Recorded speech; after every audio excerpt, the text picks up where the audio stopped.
Korov je noćna mora svakog vrtlara, pogotovo ako želite izbjeći agresivne kemikalije.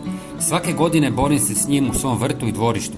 Iako malić od sjena i pokošene trave pomaže u vrtu, na drugim mjestima, poput pukotina u betonu, korov uvijek pronađe način da izraste. Danas ću vam pokazati kako napraviti prirodni herbicid koji brzo i učinkovito isušuje korov bez upotrebe štetnih kemikalija. Možda se pitate zašto ga jednostavno ne iščupati. Nažalost, nije to uvijek tako lako. Neki korovi imaju snažan korijenov sustav i teško ih je ukloniti ručno, a ako ostane i mali dio korijena ubrzo opet izraste.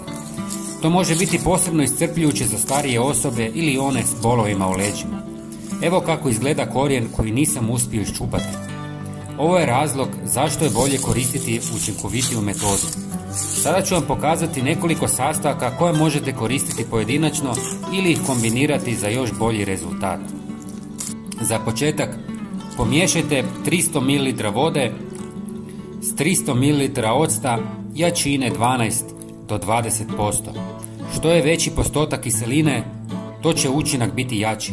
Ocet brzo suši lišće korova i zaustavlja njegov rast, a u organskom vrtlarstvu često se koristi kao sigurna alternativa kemijskim herbicidima.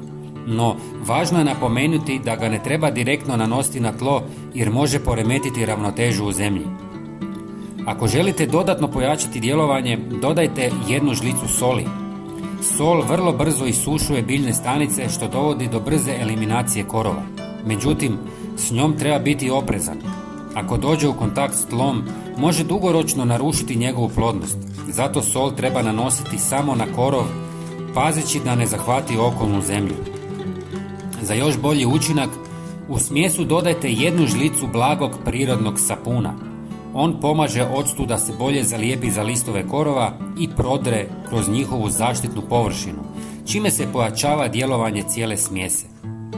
Ako želite, možete razrijediti ovu otopinu sa dodatnom količinom vode i testirati kako djeluje. Ako primijetite da je preslaba, jednostavno smanjite količinu vode. Najbolje je prskati korov kada je sunce najjače, jer će tada listovi brže uvenuti i osušiti se. Pogledajte kako se korov osušio samo nakon par sati na jakom suncu. Ovo je fantastično.